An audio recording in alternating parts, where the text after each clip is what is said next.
Welcome back, everyone. Good evening to you, one and all. Well, we've opened the show up with well over 1,000 people before we even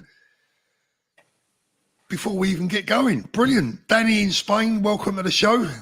Thank you very much, Paul. How are we all? I'm very well. Richard, you're looking well, my friend. Welcome from Northern Ireland. Feeling good, mate. Feeling good. Good. And we got one of our star guests tonight, and we got maybe another couple coming on as well. We got the fabulous Noel Wilcox. Noel, how you doing? You're in Thailand, right? I wish I was. Not quite. Noel has been. I really wish I was, Paul. Yeah. Noel has been a very, very, very busy boy. Today it's been a day of court appearances. Thankfully, not for anyone else for any nefarious reasons. We also got the brilliant Dan at Voice of Wales. Dan, good evening, mate. Good evening, lads. How are you? Good to see you, man. Very well, Dan. I gather you've had a very long day as well. Yes, yeah, I have. Not quite as not in London, busy, but it was Shoaib's birthday today, so he had a little day out. Brilliant. Happy birthday, Shoaib, if you're watching, my friend. Shoaib's one of the good guys. Let's have a look. I'm hoping that Howard Cox is going to be joining us as well this evening. So let's start off with Noel. Noel, tell us what you've been up to today, because look, we'll get on to Tommy stuff a little bit later on when the room's fully populated. But Noel, give us you've had something going on for a long time. Most of us here have obviously known about it, but it couldn't really be made sort of too public until a day. What's been going on, Noel? Yeah, so I won a decision back in October 2021 where I challenged the low emission zone in London, and I challenged it on the basis that the signs were not compliant with the legislation. And Transport for London were given 21 days to provide evidence that the signs were compliant with the legislation, and they didn't. So subsequently, the adjudicator had ruled that the low emission zone was unlawful, which I won't kind of get too much into the technical legislation side of things, or else we'll be here for the next century, but because there's a lot of law that I've had to learn. So last year, just before the expansion, the story broke. When was it? How old was I? I think it was like 2023, wasn't it? August 2023, I think, was when the expansion was. That's correct, yeah. Yeah, and the London Mayor had expanded the ULEZ into the low emission zone that had been ruled unlawful by the adjudicator. And subsequently, for the last year, cutting a very long story short here, what I've done is enforce that adjudicator's decision, and that court appearance was today at Bedford County Court. And there's quite an entourage of people that came down to support me, including Howard today, who's been a supporter of what I've actually been doing for the last year. And what I was doing was enforcing the adjudicator's decision, where the adjudicator had specified in the direction that if I had paid any fees to Transport for London, they were to issue a refund without delay. So we were in court today, and it was a bit of a what would I call it? It was a bit of a mess, really, in court today. The fire alarm went off right at a vital point during the proceedings. Now, I'm not a conspiracy theorist where I'm going to sit here and say that the fire alarms were deliberately set off.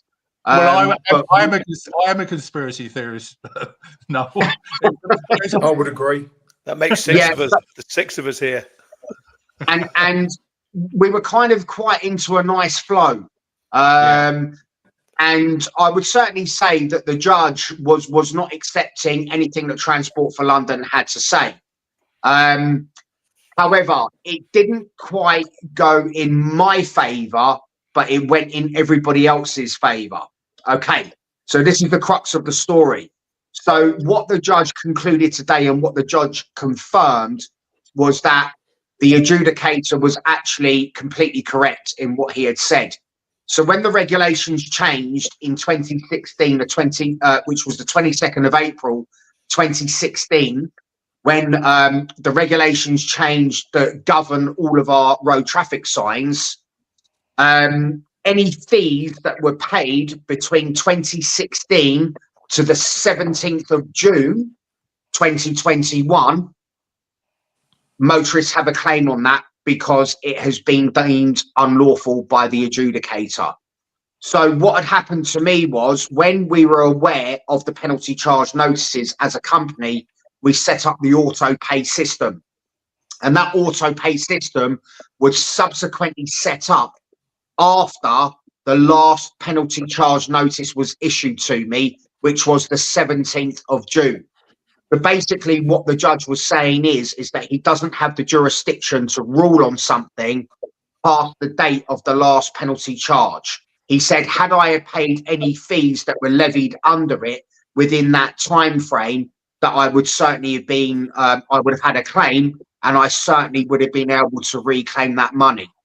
So now the bottom line is that is confirmation from a district judge that the low emission zone is unlawful, and any fees or any penalty charges or fines that have been levied in that window there will have to be repaid back because the low emission zone is unlawful.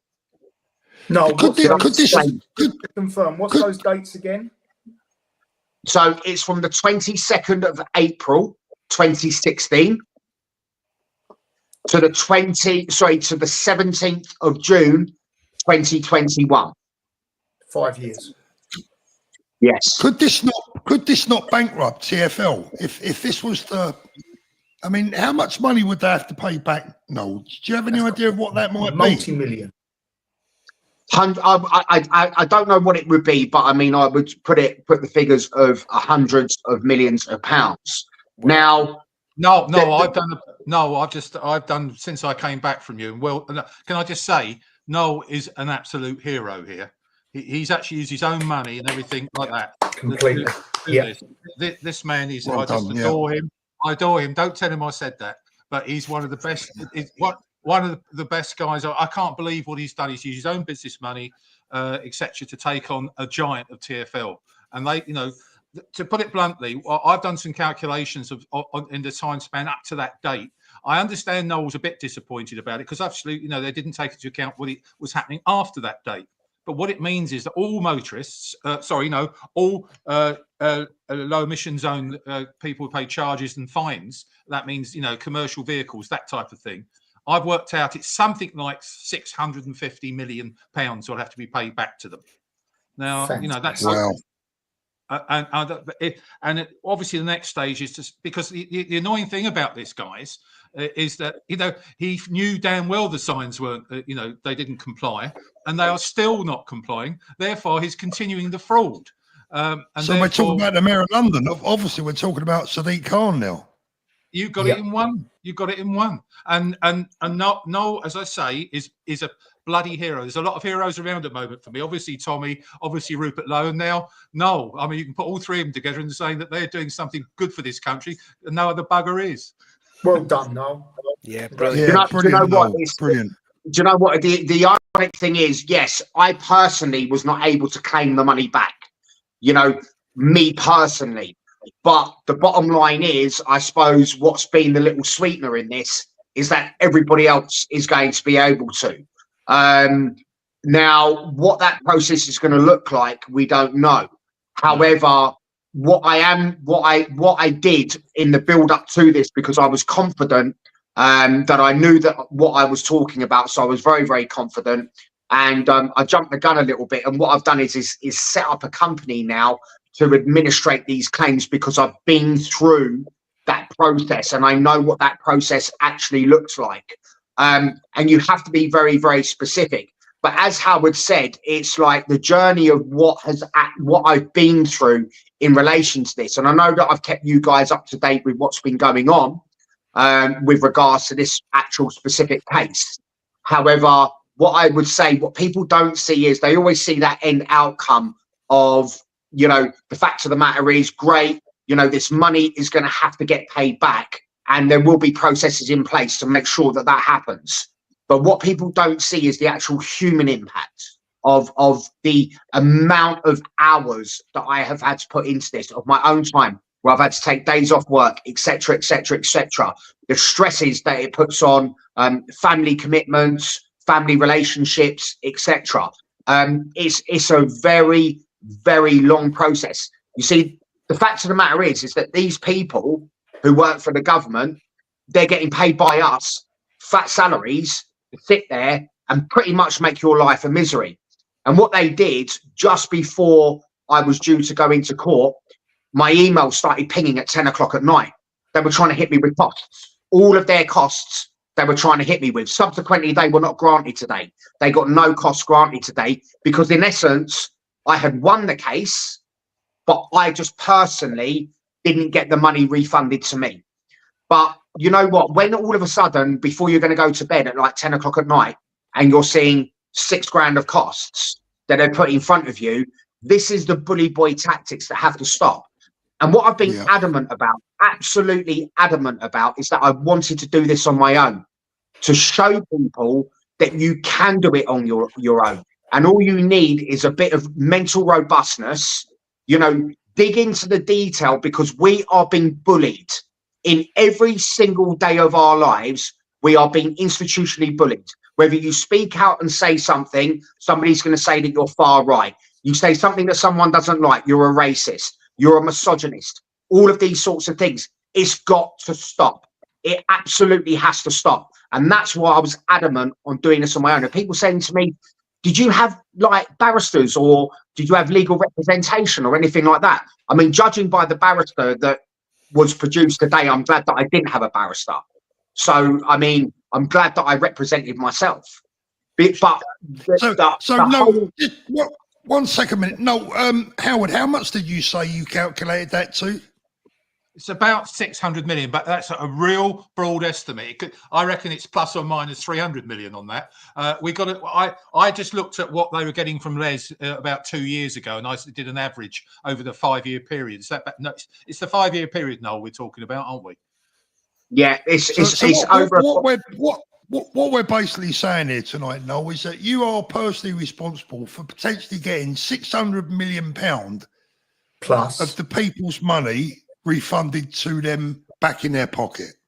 And this is just the start. This is just the start. He's set a precedent. I mean, this is the point. I mean, he's actually minimising really what he's gone through. But the point is, it'd be interesting to see how Sadiq Khan and TfL react to this.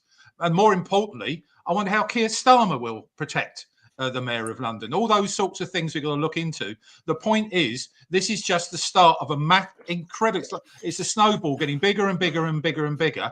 And because obviously ULEZ, all of the signs are still not compliant. It's as simple as that. So, does this mean that the whole of the ULEZ project could completely collapse? All this stuff where the cameras are all over the outskirts of London, that could all go, the whole lot. Is that what we've got potentially looking at here? I don't think. I mean, that's an interesting point, Richard. I don't think that the cameras will go in essence. But what I'm highlighting is that this is unlawful, and they knew about this decision in October 2021. And what have they continued to do? Charge motorists with no accountability. You know, and this has happened cross-party. This has happened on the Conservatives' watch, and this has happened on Labour's watch. Basically, they've been scamming the public, Noel. Basically, they've been scamming the public. Well, that's the thing that we've all got to remember here. This is illegal. And we've all been ruled. And we've been judged. Paying it illegally. Well. Dan, I'll bring you into the second. I'm acutely aware that Dan, bless him, he's sitting down there in the bottom. Dan, don't go to sleep, mate. I've got plenty of questions for you tonight. But Noel's only here for about 20 minutes, so I want to give Noel the chance to have his say. Can I just say to Noel, Paul? Can I just say to Noel, Noel, you'll never have to buy a pint anywhere you go. probably not just in London, right the way through the whole of England, Spain, anywhere you go, you're not going to have to buy a beer again. Everybody's Especially going in to them be. diner bars, you know, where all the lorry drivers park up. That's where you're gonna, don't ever go there, mate. You'll never leave like sober again. Brilliant, Noel, brilliant. I mean, Noel, I know how much work and effort you've been putting into this, and you know, it's been one of those bloody weeks this week. I mean, poor old Richard's had a blowout this afternoon. We're lucky Richard's even here tonight. Well, some people might not agree with that, Paul, but yeah, it could have been catastrophic. Yeah, I mean, it was traffic control again. I hit a speed ramp, rushing to get to the shop for some milk, and it ripped my catalytic converter basically out the back end of my car. So I headed round to the garage, which is less than a mile away. On the way there, round a little windy road, had a blowout, ended up on the wrong side of the road, got the car back on the right side of the road, tyre had totally exploded, and limped to the garage and just left the car there. Goodness knows when I'm going to get it back. So I'm carless. And then my washing machine broke down as well. And it must be getting hard, Richard. It must be getting hard now to get them spare parts for them Morris Minors, isn't it? It's a Citroen 2CV, for goodness sake, Paul. What do you think of Morris Minor? Give me a break. Actually, it's one of those little blue three-wheeler cars that they used to have in the 1970s. We're going to get sorry, mate. We're getting on Motability. I'll just say we're getting onto Motability now, where you can get a £50,000 Mercedes now, just if you feel depressed. It used to be a fiberglass little three-wheeler. You know what I mean? Nobody had driven. Yeah, exactly. We'll come back to Noel in a bit. Dan, what have you been up to, mate? It's lovely to have you on the show, Dan. It's been a long time, but what have you been up to? I know you're doing some great work down there in Wales, by the way, and all over, obviously. Yeah. It seems to be, Wales was always the focal point, because not just for us being in Wales, but for the UK, because being under Labour for so long, you only had to look at Wales to think, right, what and Keir Starmer saying, my blueprint for Labour is Mark Drakeford's Welsh Labour. There was a clear indication of what was going to happen when he got in. And I think, the mad thing is, even us in Wales didn't expect it to be so bad so quick, and it isn't the mask slip, it's off, and I think that nobody, even us, we weren't really expecting that. But today I think it was a very important day, because this trial was supposed to be something that was just to try and speed up the next trial, so to say, just to keep it simple. But what happened in court today was, obviously, it didn't turn into a small little trial. There was a lot of, let's just say, pulling of teeth, by the judge, who seems to be a fair judge. And that's all anybody wants, is a fair judge. So, it's a lot of stuff has come out regarding treatments, regarding what the state are saying their actions have been. But I think, the biggest thing for me that came out was that snippet at the end with, Tommy only had a paper and a pen to communicate, and holding up the sign saying, silence 163 million. That shows where he is mentally, I think, doesn't it? Where he is always fighting, pushing, and he's always one step ahead.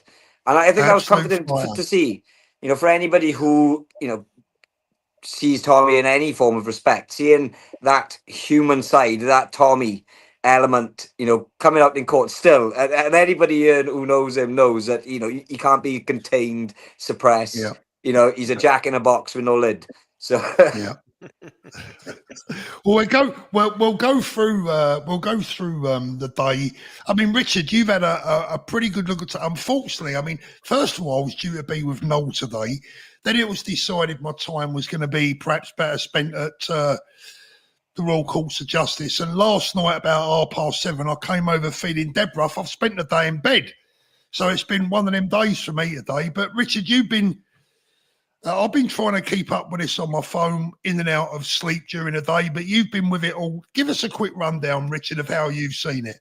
Well, yeah, I mean, again, I was thinking, and Tommy's team, the whole team were thinking it was just going to be a preliminary hearing, and the judge wasn't really going to be getting into the nitty-gritty. It was okay, there's a case to answer here, there's not a case to answer, and that was going to be it. But because of the way things unfolded during the proceedings. And again, we've got to be careful what we say, I suppose, because I know the judge is ruling on this tonight. But there seemed to be quite a lot of, let's just say, discrepancies in what the government, because it was obviously basically the government against Tommy, as it always is, what the government were producing. And it was very interesting to hear that there was a government minister involved in the decision making about Tommy and about where he was and whether he could be moved and so on and so forth. Again, if I'm reading that right, because obviously I was reading the transcripts from Ezra and from Voice of Wales guy. By the way, whoever that was in the court did a brilliant job, Dan. Yeah, Scylla. Got an absolute gem. Scylla, she did a great job getting that information out there, and she got it out very, very succinctly. So, and I think just to really quickly, just to jump in there, Rich, and this is something that, you know, I know needs to be echoed, and it is the fact that, you know, independent journalists are the only reason, you know, Dan Wootton was there, Ezra Levant was there. Yep. People who, you know, aren't bought and paid for and are independent, it's how vital they are, because everything that was said in court can now be discussed openly because of the fact that it's been reported.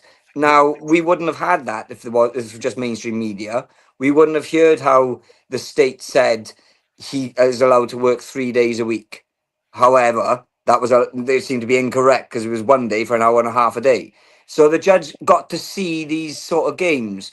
And I think the only reason it gets out then to the public and forces the issue to the table is because of all the independent media that are involved now in being in the courts. Totally.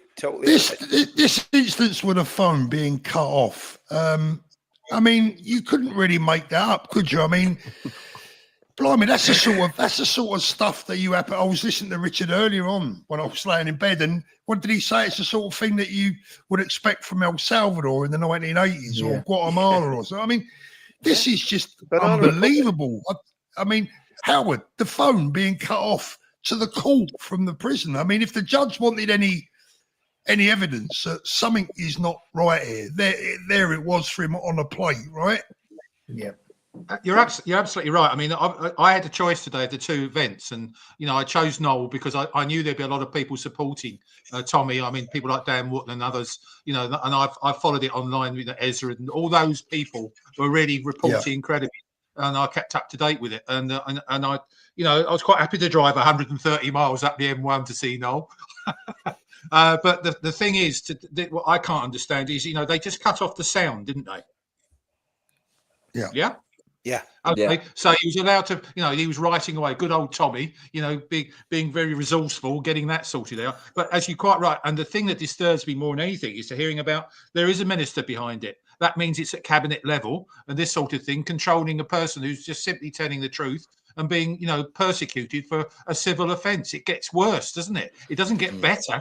Well, you know what, Howard? It means he's actually a political prisoner. They're confirming he's a political prisoner. They also confirmed that he was in danger from a certain inmate who was doing a life sentence, and that's one of the reasons he was in solitary. And they also said, and this is an interesting for all those people watching who still, there's not as many as you used to be, but there's still a few numbskulls out there. For everybody that's watching that thinks that Tommy is a racist Islamophobe, the prisoner that he wanted to meet, well, guess what religion he was? He was a Muslim. He was a friend of Tommy's from wherever, from way back. And the guy's a Muslim. And he was the guy he wanted to meet. And this guy wasn't allowed to meet Tommy because the prison were worried about his safeguarding. Not as he met with Tommy, but as he went back on the wing and the way he'd be treated by his fellow Muslim prisoners. And I think this should be a massive wake-up call, not just for us, but for the whole country, that what's going on in the prisons and what's going on. Who is this minister? Because the minister wasn't named. That was my question. Is it Shabnam Mahmood or whatever her name is? Or you know, who is it? Is it the Ministry of Justice? Is it the Home Secretary area? Where is this? Well, it's got to be, for me, it's got to be either the Home Secretary or the Justice Minister, isn't it? Surely, one of the two. Yeah. Both of them or both. You know. So Dan, what do you think the likelihood of? I mean, look, we're due to judgment tomorrow. We've all got our fingers and toes and everything else crossed. What's your feelings? You have a feeling? I don't think the state did themselves any favors at all, because you mentioned there the call being cut. You know, if ever there was an example, so just for anybody that doesn't understand, you know, what actually happened, it wasn't as simple as he was on a call to his legal representation on the call cut. Court resumed, and Tommy wanted to, he kind of made a gesture that, you know, I want to add something. So the judge ordered Tommy's legal rep to go and call Tommy. So they did, and that is the call that was cut. So it was a call that was ordered to be made by the judge. So, you know, and for that call to be cut, and for them to go, oh, you know, and this is the same sort of thing, you know, anybody that's followed Tommy's court history will know, you know, 30 odd police officers, not one body, one camera working. You know, these sorts of things always seem to happen, and it's just time after time after time. But the interesting thing is that the judge wanted to know a little bit more. He's like, well, what's happened there? You know, we need to figure out what's gone on here. I think we got the transcript all up on our X account, but it's something along the lines of, I want to find out, we need to get this out by email, what happened, what went wrong, why the phone cut. So it wasn't something he was just prepared to let go. And again, you know, that's new. I think they must be aware that the public spotlight is, you know, is so on this. It's never been on this as much as it is right now. Well, the prison governor must have been ordered by someone from Number 10. I'm sorry, I don't care where it's over. At the end of the day, it has to be that. And you know, I hope the mainstream media pick that up, because this is they won't, Howard. They won't. Yeah, this is our freedom of our justice, everything, our whole reason to be free in this country. It was exploded today, wasn't it? It's saying, no, you can't have a say, Tommy. Even though you've had 150 days in bloody solitary, you still can't have a say. We're going to stop you. And someone instructed someone in that prison to switch that off. Yeah, and that, you know, the thing is with that, it's not just a legal right to speak to your legal representation. It's a human right, and if it's in a court environment ordered by a judge, you know, that can't come, you know, more ironclad. You know, if you tried, that could literally. He didn't like it, the judge, did he? No, the interesting thing is, Paul, about that judge, I've done a bit of research on that judge, a bit of digging into him. That judge is a human rights judge. That's his speciality. And that judge has called for a First Amendment in the United Kingdom. Yeah. Now, he looks like he's a bit of a lefty, to be honest with you. He fought for the right of Extinction Rebellion to do their protests in London. So he basically protected the right of people to protest. And he does want the First Amendment, which I absolutely wholeheartedly agree with him on. Yeah. We need a First Amendment in the United Kingdom where free speech and freedom of assembly and freedom of conscience is absolutely guaranteed by law. So, you know, it's a bit like what Trump's done in America, where he's brought people like Kennedy and Vance and Tulsi, is it Gabbard, into the inner circle, and they were all from the center left, really. You know, so this judge could actually make a massive difference in this country if he really starts lobbying on this, and he could make a massive difference to Tommy tomorrow. The only downside to that is, of course, Danny, the only downside is that even if we get the result we're looking for tomorrow, it only really is the very first step to hopefully, please God, getting Tommy released early. But it's only the first step, and that will just be, yes, we need to have another hearing. And my worry is obviously you've got this other charge looming in the background, so he could be released on one charge and then straight back in on another if they. I can't see that happening. I mean, there's a precedent already been set with that charge. There's no way. Chris, thank you very much. About, Paul, isn't it? It is. Chris, thank you. June, thank you very much. Now, Richard, this one is for you. Look, Best Black. Oh, Gift to Richard the Lionheart. Thank you guys for the great company of Common Sense. Best, thank you very much. I'll make sure he gets that. Less his commission of $49.99. Sounds about right, Paul. Sorry, Richard, I can't help it sometimes. You just get me. I have to. Oh, he did make me laugh earlier. Single mother, thank you very much. Respect, really appreciate that. And Cheeky Mints, unite. Everyone, unite, not divide. Appreciate that. So, Dan, look, what's the best thing that can happen tomorrow, do you think? Oh, well, in an ideal world, if Carlsberg did verdicts, the judge would say, like what happened when he last was wrongfully imprisoned with the outside the mosque, not the mosque, sorry, the court, when he was asking them rapists, child rapists, how do you feel about your verdict? And he was bounced straight into a court and straight into prison. When that was up for review, he was released. And the judge said, this is not on. Yes, he was further charged and put back in, but the judge said this is not right and let him out. So I don't know if that's a possibility, but the judge is ultimately the person who decides what happens in a courtroom. It's his courtroom and he can decide. So the best, and I don't want to give any false hope. So the best thing I would like to see happen would the judge say, this is inhumane, at least, at worst, this is torture, political torture. Get him out of that cell and free now. He's a category D prisoner being treated in a category C prison. He is not, this isn't a criminal offense, it's a civil offense. These things are so important. He's being treated worse than that animal of Southport who went and killed them girls. He's probably got a much more cushy life in prison than Tommy Robinson, the civil prisoner, politically motivated civil offence. Well, I mean, the reality is, as far as I understand it, I mean, again, I'm not an expert in any of these things, but what I've been led to believe by people who have got a lot more experience about this sort of stuff, he could actually get released on a tag, potentially. I'm not sure.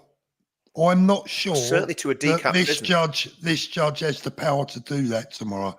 I'm not entirely sure, but like Dan said, we need a Colesberg judge, don't we? But I'm not sure that was my example. That was so. I I didn't want to give any false hope. That's my example of what I think would be the best case scenario. I don't know if that judge does have the power to do that. If he doesn't, I think the best case scenario would be this is brought forward to the next available court date. No ifs, no buts. If the next court date's tomorrow, it's in tomorrow. And that, because if the judge sees this as inhumane and there's a problem, to say we'll see you again in a couple of months, well, then the judge is being complicit in that treatment because he knows that's what's going to happen. So, it's a difficult one, isn't it? It is a difficult one. We just got to kind of wait and see and hope for the best. I mean, as far as we're all concerned, I mean, Danny, really, I suppose there can only be one decision as far as we're concerned. But obviously, we look at it from a very sort of rose-tinted spectacle sort of viewpoint. But surely anyone can see that this is an injustice, and he must get the result tomorrow. Surely, 14 days is the recommended isolation period, and he's been, I think Howard said earlier, was it 140, 150 days? 150 like now, isn't it? I think certainly an awful lot of time. I mean, you can't look at the end of the day. If you've got bad weather and you're on your own in the house, just wandering around in your own house with the likes of the television and stuff like that, you start going a little bit, I've got to get out, I've got to get out. What must he be going through? They've even cut off GB News now in the prison, so I understand. I mean, what's that all about? Because apparently it was a Muslim complaint. A Muslim complaint. Apparently, allegedly. All of a sudden. But the funny thing, I just got to correct you there. It's 72 hours in solitary confinement before review. So it has to then be reviewed, and because of the effects it can have on you mentally. Well, even myself, well, myself and Stan, quite a while ago now, and I was speaking to Tommy's team earlier on today, and I used this example. We spent 36 hours, I think it was, in a custody suite when we have our houses done in and stuff. We he was not guilty. We won in court and everything. But that 35 hours was absolute torture. It was horrific. Okay, so I was saying the example is like the amount of time he spent on his own now. That must be so difficult, and I know you can put it. It's pure wickedness. It is. Every hour must seem like a year, mustn't it? There's an interesting thing today, which we should take something about the mainstream media. I'm just reading Guardian News, a headline: Lifer in HMP Woodhill planned to kill Tommy Robinson, High Court told. There's a whole article in it. So, Yeah. Oh, you can't see it very well, but anyway, I just typed Tommy, Robinson news on Google, and there's a load of people. Actually, to be fair, a lot of newspapers covering this. Obviously online. I don't know if they'll be in the hard copies tomorrow, but that is some. I'm just wondering if how much of that is favourable. Mr. Allen, thank you, mate. Have a beer on me, gentlemen. Excellent crowd this evening. Stop animal cruelty. GB News. Tommy moved to a closed wing, mark on the head, threat to be killed by a lifer. Do we know that lifer is? Have they spoken about who is? I don't. With that, I don't know if it's, like headlines are very clickbaity, aren't they? So, he was on an isolated wing anyway, wasn't he? I don't know. I think everybody, if you've been to see him, you walk about 3 miles before you even get to him, and it's a wing on his own. So I don't know whether or not, because that was said in court, his safety was he had to be isolated because there's been threats on his life. But the headline is, that's what they said way back. They said that. Do you remember? They said that because of his ideology, he wasn't in segregation because of a threat to any other prisoner. He was in segregation because of his ideology, because obviously there was a threat on him from another prisoner. Yeah. And this is probably the intelligence. Let's face it, Rich. He should be released. He should be released, even if it's on a tag, for his own safety, for his own sanity. He's not posing a flight risk. No. He came back on his own accord. Myself and Dan down there was on the same flight with him, weren't we, Dan? He came back and no one forced him to come back. No one grabbed him and took him. He come back, free will, on the flight with the likes of us. He come back to face the music like a man. Absolutely. And so there's no risk. Let him go. Let him go. And I've said this several times, but I'll say it again because I think it's a very valid point. And Noel will back me up on this. If you're in the military and you have to take executive action, you have to either storm a trench or storm a machine gun post, and you do that and you make a split-second decision and you go in all guns blazing, you throw your grenades, you get the paint out and you do whatever you need to do. You do all that stuff. That's what you're trained to do. And it's an instant split-second decision where your training kicks in and you either do it or you don't do it. If you do it, you get a Victoria Cross. If you don't do it, well, you're probably not talked to by the rest of the regiment. The reality is the difference with Tommy is Tommy made a very deliberate and measured decision over a long period of time that put him in a position where he was going back into a situation that had given him PTSD. He was willingly putting himself in that situation. And this goes back to when he showed the film. He didn't show the film for ego or for profit. He showed the film for Bailey and the other kids that had been affected by that situation. That was for them. And actually, from what I hear, and again, I'm not going to say too much, it had a very positive effect on their lives, those kids that were living in those areas that had been called whatever, been called liars and so on and so forth. Well, we know that to be true, Richard. We know that to be an absolute fact. Yep. We know that to be an absolute fact. So the thing is, the point is that what Tommy did was one of the greatest acts of bravery I think I've ever seen. Because I know when I'm really scared of something, I run away from it as far as I can. I'll be honest, I am a bit of a coward. But, the reality is he faced it and he did it. You know what I mean? He just went for it and did it. So, fair play to him. Yeah. And, we went out and interviewed him in Spain before, Dan said that we traveled back. And the day that we were traveling back was the day we were doing all the interviews, standard stuff, everything was last minute. And so, anybody that knows how his mind goes, not releasing it, with that gag that he got placed on him 2.5 years prior had been niggling because it is right that it was released. The public, they should be trusted to come to their own decision, whether or not they believe everybody or they don't. That's how it should be. So he knew full well what he was walking back into. But I think we can look at it now and we know what he got, and 18 months, and that's it's better than what he was expecting, because he didn't know whether he's walking back into just the contempt of court or if they're going to try and have him on inciting riots. And he said, am I going to go? Is it going to be, suspend sentence? Am I going to get 2 years? Is it 2 counts of contempt of court, which would then make it 4 years? Or are they going to throw the book at me and give me 14 years? And so he didn't know what he was walking back into. So he is clearly not a flight risk. And he should be in an open prison where you get work, where you can go out and about and do things, and then get home visits where he's allowed to go home as well. You know, or even better, released on tag. You know, like what's he going to do? I agree. Absolutely. Really released on tag. Absolutely. David Crosby, Tommy is the golden ticket for UKIP. I guess he means, not Skip. Yeah, I think that's right. Very possibly. AJ Aldis, Nicola Marsden has a lot to answer for. Let's hope the judge turns round and releases Tommy over this with immediate effect. Plus another win for small persons, thanks to Noel. Yeah, absolutely, Noel. Well you're done, gonna get the Hero of the Month award. This. Wonder if you'll get knighted. No. Like Sadiq has done. Yeah, no, you to get knighted, Danny, you've got to be part of the establishment, not go against the establishment. I think. You won't get that. You'll get beheaded. Well, I was going to say, no. I mean, the way your party's going lately, mate, you might get knotted. I don't know about getting knotted.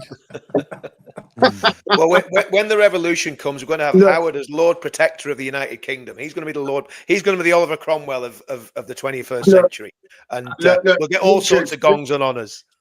I've got to tell you, he'd look good in one of them wigs and all, wouldn't he, Howard? You know, he'd look proper, wouldn't he? Hey, we got the new. We got the new Prince of Wales sitting there. Look, go on, look. This situation that's going on. I kind of got a bit of a theory about this, right? It's kind of like a military operation, isn't it? And right here, right now, you could possibly say that we're at war with the state. You know, pensioners have been attacked. You know, working people, businesses, motorists, you know, everyone's just getting attacked. Yeah. So in essence, it's like the state have declared war on us. And if you reflect on war, when you've got your mission, you've got your execution, your concept of ops, all that sort of stuff, along the way, you're going to lose assets. You're going to lose vital things along the way, because that's all part of being war. And at the top, you get the generals. And what the generals do, they fall out with each other because they've got the battle picture of how they want that battle to go. But what happens is those generals fall out with each other, but they do it behind closed doors so that the troops don't see anything. But those orders still come down the ranks all the way, and they filter down and down and down to the boots on the ground. But one thing that I would say is in all of our movements and what we're doing, the clear objective of the mission can never change. And you are going to pick up casualties along the way, and you just have to deal with that, and you have to keep moving on. But it's what it's what your commanders do on the ground. It's what your troops do on the ground. And I don't think, with everything that's going on, you know, with this war that started with reform and all the rest of it, we can't lose sight of what the actual mission is going to be. And the branch chairman, and you know, we're still just cracking on, and we're still like nothing's going on, because our mission and our objectives have not changed. No, I don't want to put you on the spot, because you know we all love you to death, right? You know, you're one of us lot, right? But at the end of the day, I agree with what you're saying, and I'm sure that everyone watching understands what you're saying. The only problem is, if we're going to continue with that military analogy, the generals turn out to be on the other side for us. You know, that's how you know, I don't want to draw you in too much to this, no, because I know you're in a sticky position. And listen, and I get completely what you're saying, but the general has outlined that illegal immigration will stop. And I think that the illegal immigration, that is the big talking point of all of us. You know, we have all of these undocumented men that are invading our country. I mean, in one day, there was nearly 300 boats that have arrived in one day. I mean, you do the mathematics, you're getting 30, 40, 50 of these men coming across on these vessels. You know, so the general has said that will stop. You know, the general has said that immigration will be frozen. You know, that has come through the ranks. That is a policy now. So all of that net zero immigration that nobody could work out, whether it was one out and one in and all that, has categorically come through now that they will freeze immigration. So as long as you've got those key objectives that every one of us is working towards, those objectives will never, ever change, because that's what we have all bought into. And I think that that's the really important thing that we've all got to kind of get behind, is that that mission has never changed. Even though sometimes we think, hang on a minute, the generals are barking mad. And generals can be barking mad. Come on, Rich, you've got to back me up on that. You're like, really? Is that the back? Yeah. Sometimes you just got to go and take the enemy position, haven't you? Yeah. I think the problem you've got is that the general you've got is Napoleon Bonaparte. Mm. That's the problem. You know, you've got someone that's batting for the other side, and that's the problem I got for Farage. He's more like a Liberal Democrat now than he is like a right wing, firebrand. And I know where he's doing that. He wants to win the centre ground, but he's not going to win this on the centre ground. And the good thing is, all those reform branches can come over to UKIP whenever it all gets too hot and heavy in reform.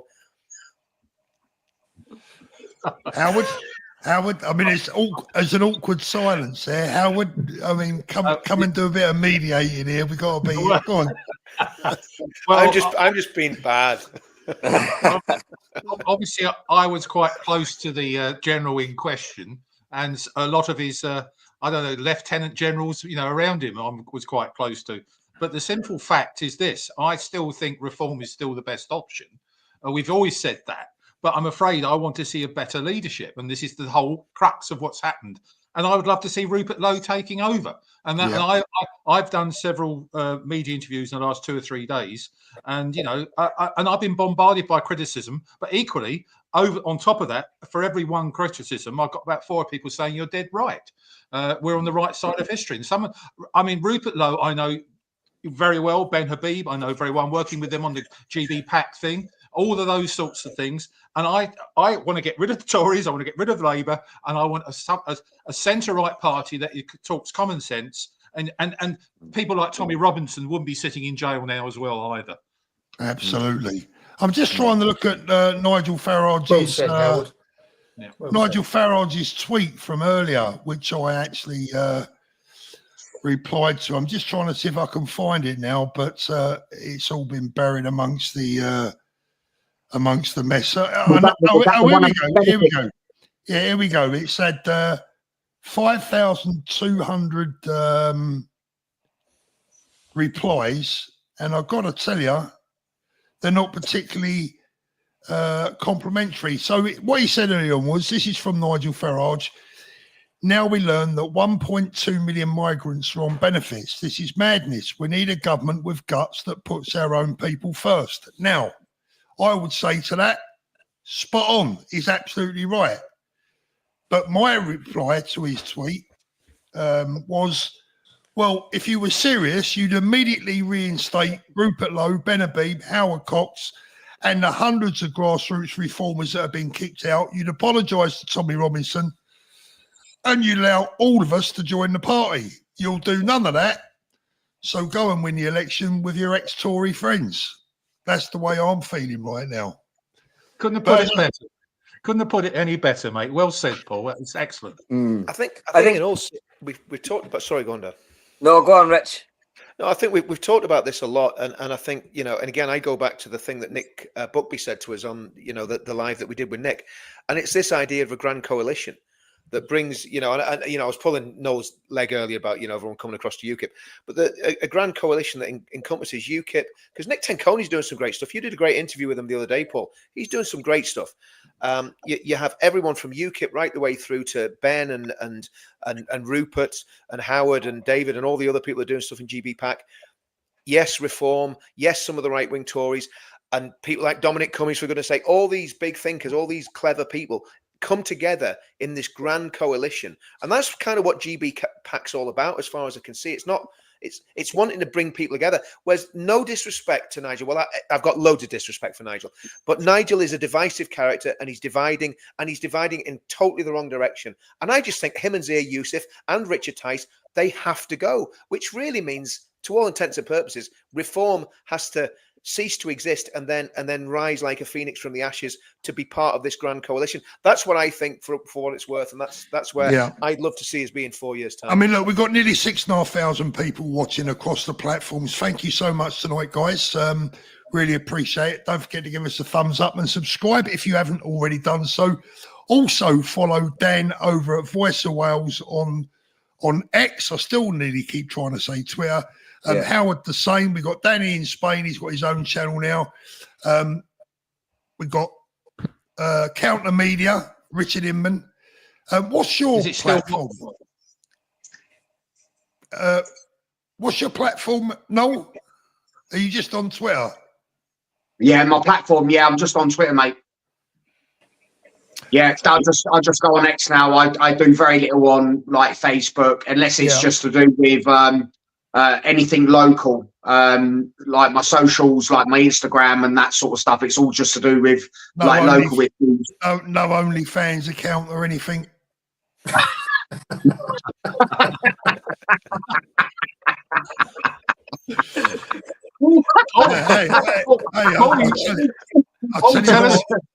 Paul, tell us more. You obviously you've got an account, have you, Paul? Well, I'll tell you what, Howard. What's making me laugh, man, your age knows what OnlyFans is all about. Howard, Paul's is called Only Grands. That's Paul's Only Grands. Angela, thank you so much. Kane, Tommy's calling, caught wonderfully ironic. Yeah, I mean, Howard, I won't put you on the spot, mate, but when we get offline, you will have to explain to me how you know what that is in the firm. I only know because Richard told me all about it. Let's have a look. Charmaine, thank you very much. Am I wrong in saying convo with lawyer is meant to be private? Why were they listening? I'm not sure they were listening. Obviously, I would imagine that the solicitor has come back and said, hey, my call's been cut off. They were bloody listening. Of course they're listening. They seem to be screaming everything that Tommy's doing. Yeah. Steve, and I don't know. I don't know if I don't know if it is if you're in prison and your calls, are they allowed to be monitored? I don't know if that, is something that is normal as well. So I'm not sure if they're listening or not. Well, I think they do. Yeah. I think that is standard protocol for them to monitor phone calls when they're in prison. Right, boys, I am so tired. I'd love to stay on all night, but I have had such a long day today, and I'm had a very successful, massive day. Well done, Noel. I think we'll all end tonight with a big round of applause for Noel. Well done, brother. Thank you. Absolutely. Thank you very much, boys. And it's great to see you all. And likewise. Good. I'm just. And before you go, you have just saved the public or got the public, I don't know, £600 million for refunds. I think you should be in for at least 5%. And if you're looking for an agent, I'm free. Give me a call tomorrow. Six-way split, Noel. Six-way split. Yeah. Well, interviews are going to start next week, boys, without a shadow of a doubt. Sadiq Khan, move over. The big man's coming. Well done, Noel. We're coming for you, Sadiq. Yeah. Right, thanks a lot, boys. Nice Have a great week. Brilliant. Cheers, Well done. Thank you, Take mate. care. See you guys. Bye now. Bye. Top guy, Noel. He's worked so hard on that. Steve, judges can be bought false. Tommy, not safe here. MZ, let's hope for something fab tomorrow. Oh, I'll tell you what, that would be a boost that we could all do with, wouldn't it? Colin Morton, does the prison think they are above the judge? The cheek of them. Well, it's not the prison. It's who runs the prisons. That's the thing. That's the question. Jane, thank you, Jane. Open the prison doors, Jesus, I pray. Samantha's a new member. Thank you, Samantha. The British Patriot. Paul, can you put this money towards Richard Inman's catalytic converter fund? Thank you very much. I'll tell you what, if you'd seen Richard's car on about to replace a catalytic converter, if you chip in another £5, you'll be able to buy another car. It might come to that, Paul.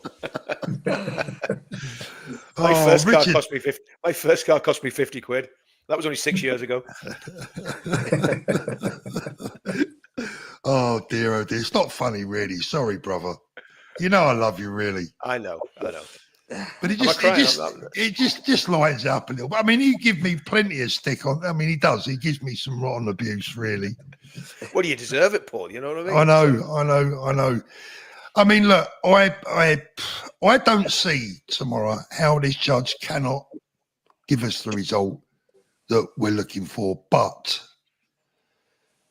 even if we get that, it doesn't necessarily mean an early release. But we just got to keep praying, haven't we? It's a step in the right direction. Though, hopefully, please God, it's a step in the right direction. If he gets to a decap prison, which is what he's, which was what he put in for in I think the 6th of February. If he gets to a decap prison, that's going to make a massive difference to his life straight away.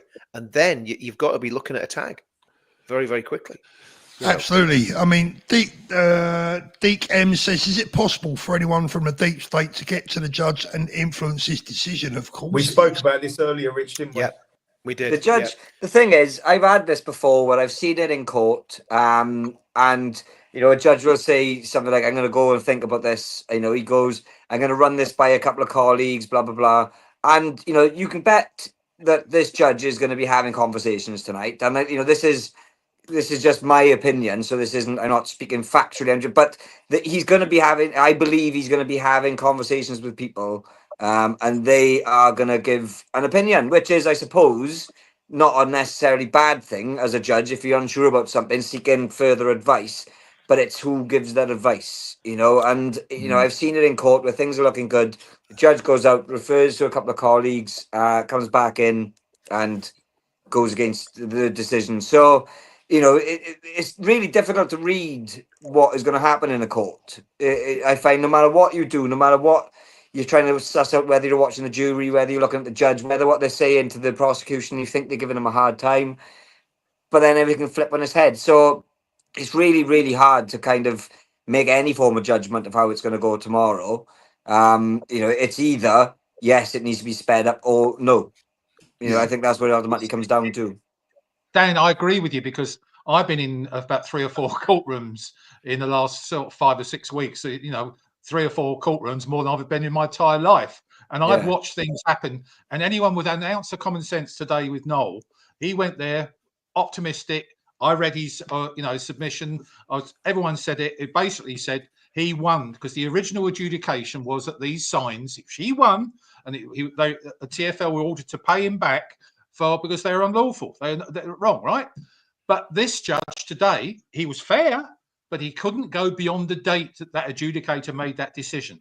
And I thought to myself, hang on a second, but they're still illegal. But he couldn't say they're still illegal because it hasn't been adjudicated they're still illegal. So the letter of the law is the issue here. They do not go outside of going from A to Z. They just will not go jump to Z. They go A, B, C. Oh, sorry, we didn't satisfy C. We've got to go back to A. Those are the sort of things we see time and time again. Wheels of justice. I mean, in the past, sometimes that's been a good thing, but it can also be an arse, can't it? And I suppose it works both ways. David Crosby, all Tommy's enemies will be praying for the judge to put a black cap on and give Tommy the death sentence. Do you know what? There's people out there that would actually like that, believe it or not. 100%. It's terrible. The Grim Reaper, everyone hit the like button. Thank you very much. Thank you, SGR. Really appreciate that. Muttley, thank you. Keep your chin up, Tommy. You're a hero in my eyes. Really appreciate that. Thank you so much. Guys, no more supers tonight. Thank you, because I want to get into the regular chat as well. Howard, this sort of difficult question for you, but I was watching Andrew Bridgen earlier on. Oh, yeah. And Andrew, pardon me? No, I didn't say Andrew said, oh, okay, sorry. I don't know if you saw, I think I sent you the tweet. Did you watch it? Did I send it to you? I think I did.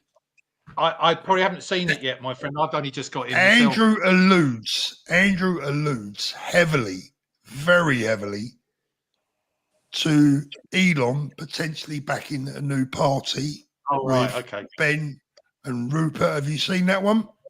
Oh, yes, I have, yes. What do you make of that? I make a lot of it. Do you want to tell us, or is it? Well, I can't. I simply can't. I mean, all I can tell you is a lot of things going on behind the scenes. Ben is orchestrating a lot of good work, bringing people together. What Richard said earlier about bringing the right together. GB PAC is about, and I said it to you, I think, on the last time I was on here, is simply almost a think tank. Not a quango, a think tank which gets together with all proper, sensible, common sense, conservative, big C conservative policies, what we all love. And that's what he's trying to do. And he's inviting everyone on the right to come together, whether it's Tories, whether it's David Curtin, whether it's UKIP, or he doesn't care, but come together in some sort of coalition. Now, whether that develops into a party is something that Ben is discussing with various people. And that, I understand, includes Elon Musk. So all I can say to you is let's watch this space. I think it will develop, but I also do know that certain people, headquarters of reform, are doing their best to try and destroy it. And that's well, they would be, wouldn't they? Do you know what, Howard? This is why I just can't have reform, because I know what you're saying. They're the only show in town. If there was an election tomorrow, they're the only people who've got the numbers and the organisation to probably make any dent. But they're not going to. If there was an election tomorrow, they probably wouldn't win it. But that's the problem I have with them, Howard. Is they're deliberately trying to undermine unity on the right, and I think that's very sinister and very wrong. And you've got to ask, why are they doing that? Is it megalomania or is it something more sinister? It's interesting with Kemi Badenoch. Actually, she did something which I was so proud of her, because I think she's useless. About useless a chocolate teapot. But the thing is, she did say let's scrap net zero. That for me has everything to do with me with Fairfield UK is to get rid of net zero. And I thought, well, hey, hang on a second, I might consider you, Kemi. I didn't think you were like that, because I thought Robert Jenrick was the guy that's going to end up taking over leadership. And I just hope well, to be honest, if I was Kemi Badenoch, I'd invite Rupert Lowe into the party and make him leader. Yeah, but I mean, I don't trust the Tories. No. I think it's interesting because. Go on. Sorry, Dan. There's a party in Poland. We've spoke to quite a few of them, and it's a coalition of parties called the Corwin's Party. And what they did is that they all got behind 10 points. You might think, right, we disagree with you on this, but what we're going to do is focus on these points, and that's all we're going to talk about. If they come up and say, but what about this? That's not on our manifesto. This is our promise. This is our points. That's and they had a group of 10, I think it's about 5 or 6 parties, I think. And they all got together. They all got on all banged their heads together, because it's the only way things are going to change. I think, and I have got to shoot off in a moment because I'm watching my little boy stirring on the baby monitor. No worries, mate. But the reform situation, I think the important thing to remember is a week is a long time in politics. So a general election is a long time away. There's so much could happen in that amount of time. So it's everybody's speaking about it as if you're going to have to cast a vote next week. And I think if that was the case, I stood for UKIP. I've been a UKIP member for years and years and years and years and years. But if there's an election in the next week or so, I would say everyone has to vote reform, purely because it's a stepping stone, if nothing else, because otherwise you're going to end up getting in trouble with more Labour. And I don't think we could do with another 5 years. But I think there's a long time until a general election. There's not a long time until the Welsh elections. 2026 is a perfect opportunity for, the projections are it's going to flip, and it could happen. I think that will be a perfect spotlight to shine on Wales again, to see what you'll get from reform in the next 3 years in a general election. So, I do think with the next coming election, again, a week is a long time in politics. In Wales, if reform were given a clear path, because in Wales you just don't vote Conservative anyway, you vote Labour because your parents, grandparents and great-grandparents did. But that seems to be changing because there's a new alternative for a Conservative view. Wales isn't ready for anything more radical at the moment. It isn't. It's just about teetering on reform. So, but I think it's a really good opportunity, and it's going to showcase what can be done, because Wales, you got to remember, Wales is a self-declared nation of sanctuary. Nobody voted on it. You've got cities declaring themselves as cities of sanctuary, schools of sanctuary, and all these different mandatory sex education. There's so much going on in Wales that's been just happening through Welsh Labour, that Reform have got such a good opportunity to showcase what they can do by getting rid of all that stuff and challenging it. So we're going to see, if everyone gets behind Reform in Wales and gets them in, we're going to have a perfect preview of what they'll deliver. So, it's a tricky one. It's a hard one to cast judgment on for a general election, but as it stands, they do seem to be the only actual alternative who could make it, give, even if it's just giving Labour a really big bloody nose in Wales. Dan, you're absolutely right. But one of the things, I mean, I believe it, I think I sent it to you, Paul. I was asked by the BBC to actually my thoughts regarding the branches of what's happening, because there's about 14 branches that are resigned en bloc in the Reform area. And I made my comment about it, and I challenged Nigel. Nigel's a friend. I've known him for 10 years very well. And I simply said, if you're so confident of your 19,000, in fact, it's a lot less than that. They just don't have the ticker showing how many have left since the Rupert Lowe affair. But to cut a long story short, I've challenged him to say, why don't you issue a ballot and say, vote for the leadership of Reform? If you're so confident you're that popular, and if that did, everything else would go away. If you could say, I've got the mandate. At the moment, he put himself in there. And as you know, in Reform 2025, there's only 2 directors. That's Zia and Nigel. And I'm sorry, that's not democratic. Yeah. And even that's interesting, that is, because Richard Tice is off.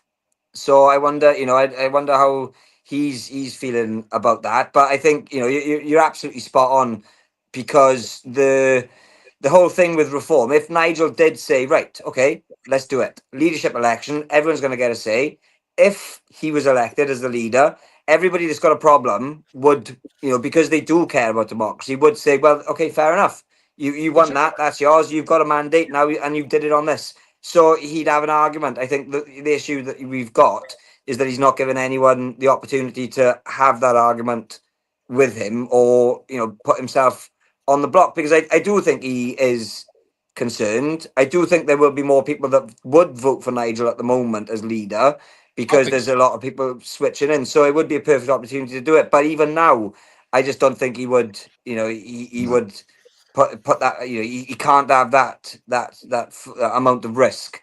But on that, I am going to have to shoot off, lads. It is, just before Dan, you go, I just want to say to you, whilst you're on, everyone, please get over and follow Dan and his team over at Voice of Wales. They are doing an absolutely amazing job. He's an amazing guy, amazing team. Credit to the nation. Dan, more power to you, mate. Thank you so much for all your work. No, I appreciate that, mate. I really do. God bless you, mate. Guys. That totally. Nice one. We'll catch up again soon. I'll be able to make sure I'll have a time when the kids are out for the night, and I'll get on evening, and we'll stay on for the night. They shouldn't be going to the pub. They're far too young to go to the pub. Don't let them go to the pub. No. Nice one, guys. No star. Bye-bye. Hey, he's such a top guy. I love Dan. I've got all the time in the world for him. I mean, like, as good as it gets. 30 pence. Hi, Paul. No surrender. Richard, and good luck with the new channel, Danny. Rebellious Javi. Rebellious J, that is. Everything starts in the mind, the mindset.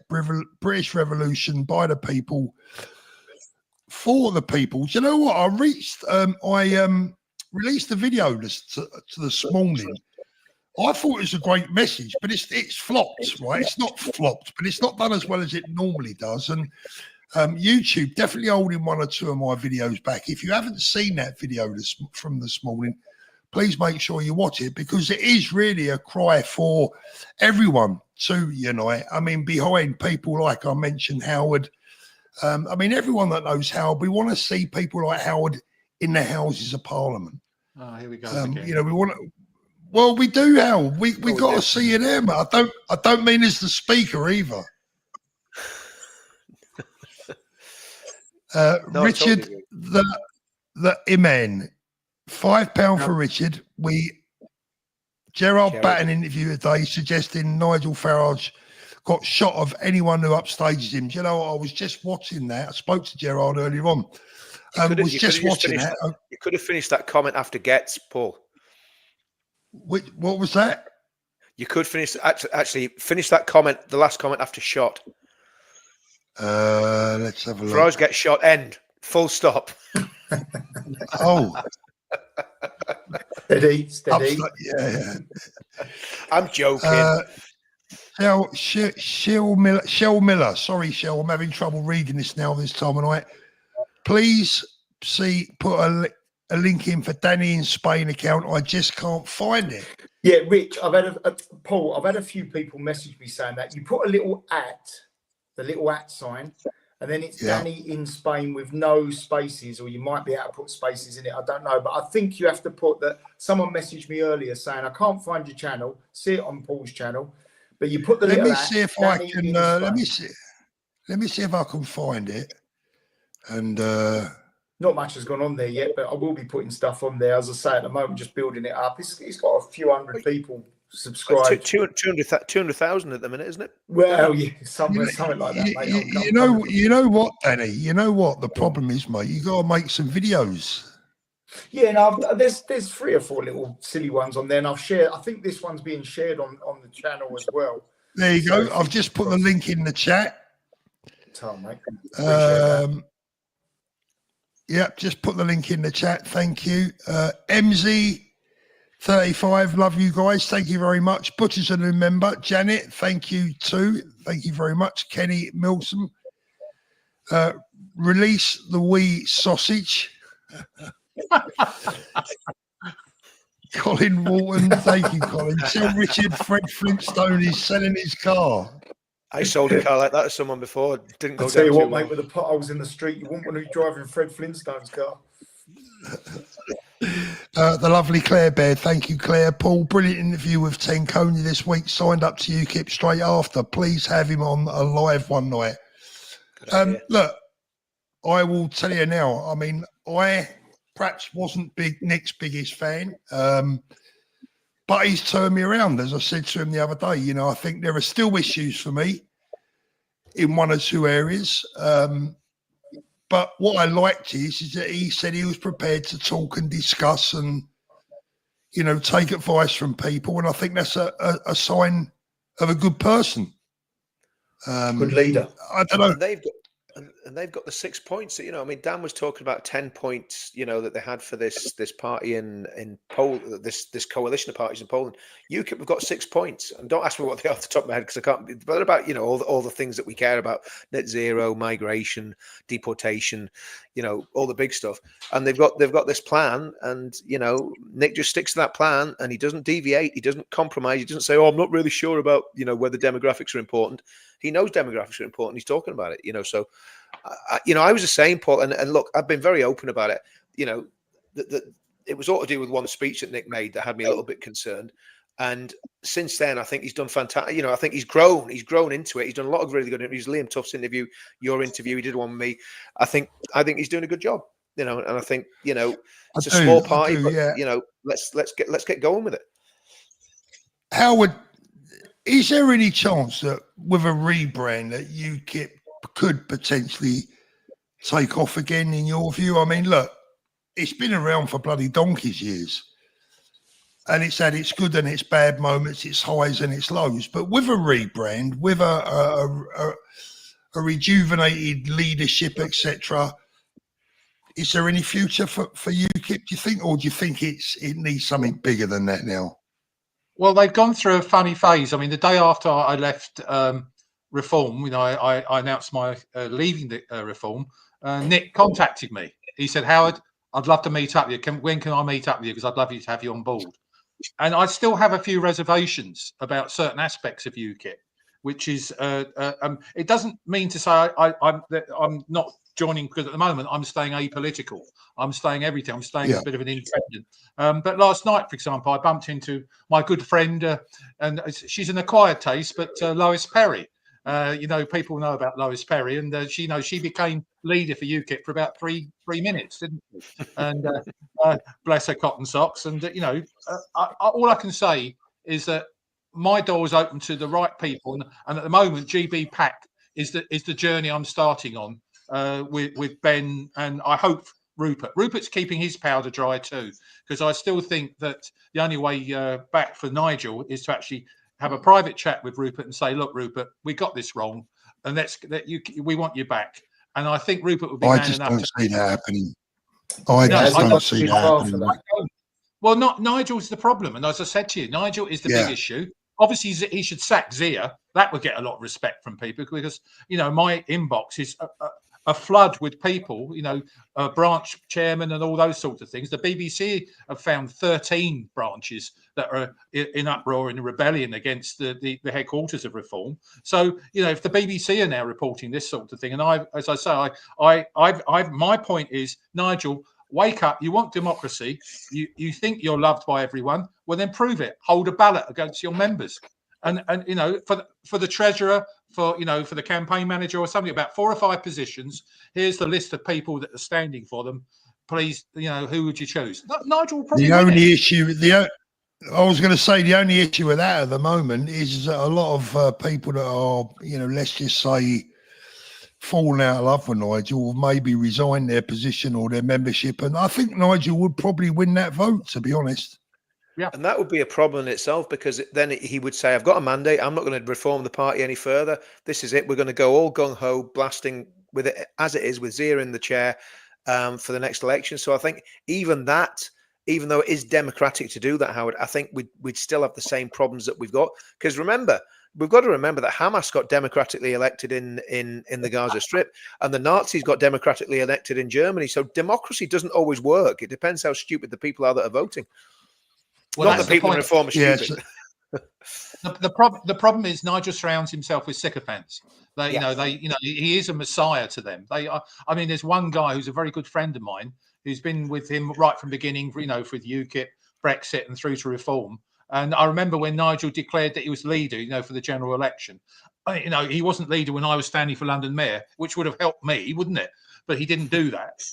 But the thing is, that this particular person, as soon as he declared he was a leader, he sent me a little text that said, "He walks among us, the Messiah is back." And I thought, what? And that's the way he's seen by a certain group of people. And that's who he surrounds himself by. Not healthy.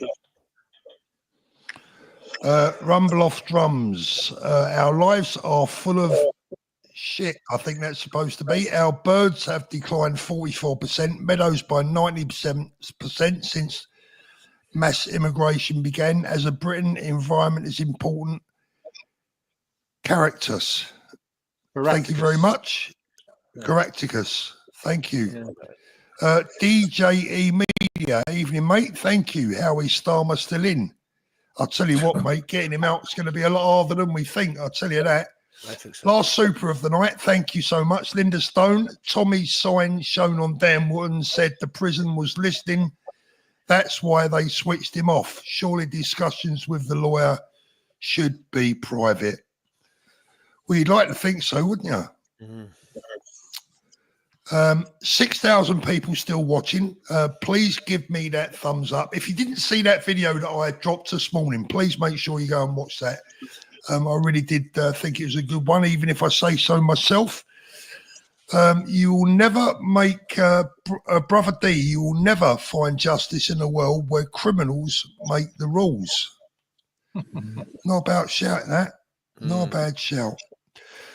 Right, so anything we want to go through before we leave tonight? Danny, anything on your mind? Plenty on my mind, mate, but that's another show, isn't it? Yeah. No, everything. Yeah. As I say, it's been a very positive day today, I believe. What we've noticed and the possibility of tomorrow there being some hopefully fingers crossed good news on that front. Let's wait and see, mate. Only time will tell. Yeah. Richard, go on. Yeah, Paul. We were talking about it earlier about going live on my channel. What about lunchtime? About 12 o'clock? We should have a verdict by then, should we? 12 o'clock, or do we wait until we know what time the verdict's going to be coming out? Well, I think what we do is, Richard, is until we get when we get the verdict, we'll just hit the live button and everyone can watch out, and we will be up and running. With 4,000 watching us mid-afternoon, so let's provisionally say between 12 and 1. We'll kind of pencil that in. We'll not put anything up on the system yet, and we'll put them on. If we do it through my channel, Paul, and then obviously you guys jump on and share to your own channels. And Howard, you're more than welcome to come on if you want. If we're going to chat about Tommy, if we get whatever the verdict is, we'll just chat about it for half an hour, 45 minutes, and then it's Friday, so we'll go to the pub. Absolutely, guys. Thousands and thousands of regular messages tonight. Thank you so much. I'll try my best to go through them as soon as I can. I'm just looking at some of them now. I'm still seeing messages for Noel. That's how far behind I am. Hiya, Steph. How are you? With the regular chat. Can I just say something? Claim everyone. Bankrupt Khan. Absolutely, Howard. Yeah, it's all right. It's just that in the next week, I'll be launching several press releases regarding an opinion poll I put out for Fairfield UK, which is asking questions. 88,000 have completed it in 5 weeks. And it's drivers asking questions about net zero, electric vehicles, and also some of the politics. Do they trust in politics? And what media they go to. And I've included, your genre. And it's interesting. The first analysis I've looked at is that you guys are growing rapidly in terms of the YouTube, the channel type thing, the Dan Wootons, the Maya Tuzes, the Paul Thorpes, etc. But the thing, this particular press release is coming out soon. So all I'm saying is, please, could you sign up to Fairfield UK, and I'll make sure you guys get a look at it. Yeah, definitely. Absolutely. Please do that for Howard, because he's another hero fighting for the people. Dragon Flame Mace, thank you. Good job, gents. Appreciate it. Right, Paul, Danny. Sorry, we should be talking about this net zero stuff a lot more. And Howard's the man. Howard and Paul Burgess, two guys that would have a lot of knowledge on that, Paul, because this is massive. This is going to bankrupt the country, and people don't realise what's coming down. It's like a slow train. Richard, I'll leave you one statistic for this stage. The 2030 ban on new diesel, new petrol car sales. Crazy. The cost of that is 5 times the benefit. Work that out. And it's going to destroy the British car industry. It's already doing that. Nissan's going to go bust because of it as well. It's all happening. I mean, you're dead right.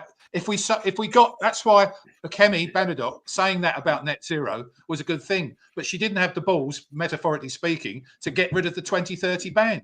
Because that's been brought forward by Boris Johnson, you remember? Absolutely. The only good thing that Sunak did, he's moved it from 2030 to 2035, but Starmer's brought it back to 2030, and that's and Howard. That's what I'm fighting most of all. We haven't got the infrastructure to not have diesel and electric cars. The infrastructure for the electric vehicles are not there at all. Well, not there. No. There are 37 million motorists and 35.5 million drive diesel and petrol. There you go. Says it all. And I'm never going to drive anything different. The bottom line is this, is that, there are many causes that I'd like to talk about, many issues that I'd like to discuss, and many topics that we could get into. The problem is, as you in particular, Richard, you're going to know, the movement that we're currently already in, it eats away your life as it is. There's always something happening, something going on. But you're right, we will. But, I mean, for me, the big thing for me, since I joined this movement, really is to see Tommy get the justice he deserves, get the message out there, and once that's done, then I could rest and do something else, Oh yeah, I mean we've got to focus on that lad, because they've got, if we pull this off and we win, there's going to be a statue of Tommy somewhere in London without a shadow of a doubt. It might have to get put in a big glass cage to stop the preferred demographic smashing it up, but there will be a statue somewhere. Oh, absolutely. Danny the Doodle, thank you. Push for more viewership. I've got all the lives playing on all my devices. Great, inspiring stuff. Thank you very much, mate. Good. Really appreciate that. Thank you so much to everyone watching tonight. Big special thank you to Danny in Spain, especially now he's got his own channel. I'm coming for you now, mate. I'm coming for you now. That's it. You're next on my hit list. Big up for our regular guest up the top there, Richard. Nice one, Richard. Hope you get your Morris Minor sorted out. And Howard, thank you so much for coming on tonight. Always a pleasure to have such a superstar on the channel. And yeah, Except when I won't it's say not anything working. about. I won't mention the OnlyFans comment earlier on. We'll forget all about that. Only brands. The only fans I've got Howard's is the ceiling frozen. fans. God bless you all. God bless everyone. And we will see you soon. Thanks for watching, everyone. Take Good care. night, all. Have a great Take it weekend. easy. But we'll be back tomorrow. Hopefully, we'll be back tomorrow. Yeah. With some Sometime good around news. lunchtime. We'll work it out tomorrow once we find out what's happening. Yeah. Yeah. So, Keep your eyes open, guys. See you later. Have a great good night. feed. No.